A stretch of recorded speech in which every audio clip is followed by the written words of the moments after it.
നിങ്ങളുടെ നാളുകൾ എണ്ണപ്പെട്ടു എന്നാണ് പറയുന്നത്. ആരെ ഉദ്ദേശിച്ചാണ് സാർ പറയുന്നത്? ആരെ ഉദ്ദേശിച്ചാണ് പറയുന്നത് സാർ?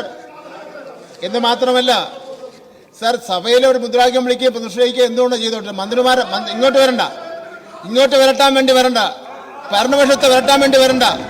ഞങ്ങളെല്ലാം ഓടുപത്തിറങ്ങിയവരല്ല, ഞങ്ങളെല്ലാം തെരഞ്ഞെടുപ്പിൽ മത്സരം ജയിച്ചു വന്നവരാണ്. അത് നിങ്ങളുടെ നാളുകൾ എണ്ണപ്പെട്ടു എന്നൊന്നും പറയുന്ന വേണ്ട.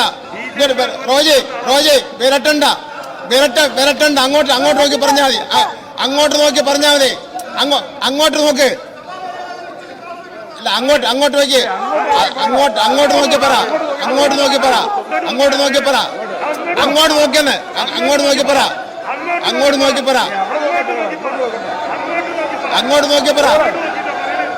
നോക്കി പറ.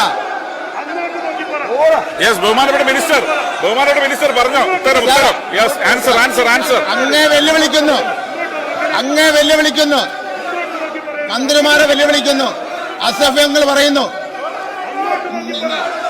അങ്ങോട്ട് നോക്കി പറയാൻ പറഞ്ഞു സാർ.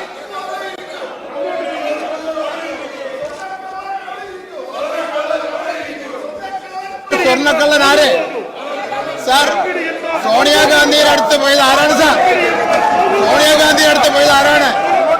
സോണിയാഗാന്ധിയുടെ അടുത്ത് പോയത് സ്വർണ്ണക്കള്ളന്മാരാണല്ലോ. സോണിയാഗാന്ധിയുടെ അടുത്ത് പോയത് സ്വർണ്ണക്കള്ളന്മാരാണല്ലോ.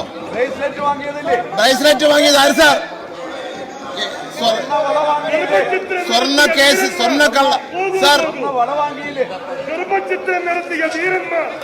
യെസ്, മിനിസ്റ്റർ പറഞ്ഞോ, ആൻസർ പറഞ്ഞോ. മിനിസ്റ്റർ ആൻസർ പറഞ്ഞോ. ശബ്ദം മാറിട്ട് യെസ്, ആൻസർ പറഞ്ഞോ. അത് പറയാം സാർ.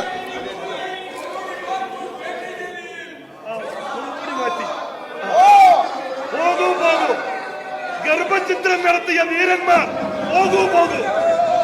ഗർഭചിത്രം നടത്തിയ വീരന്മാർ പോകൂ. യെസ്, ഗർഭചിത്രം നടത്തിയ വീരന്മാർ പോകൂ.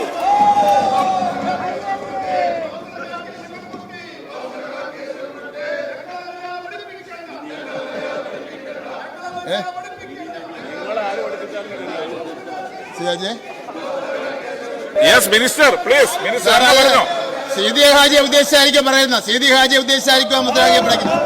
സീതി ഹാജിയെ ഉദ്ദേശിച്ചായിരിക്കും.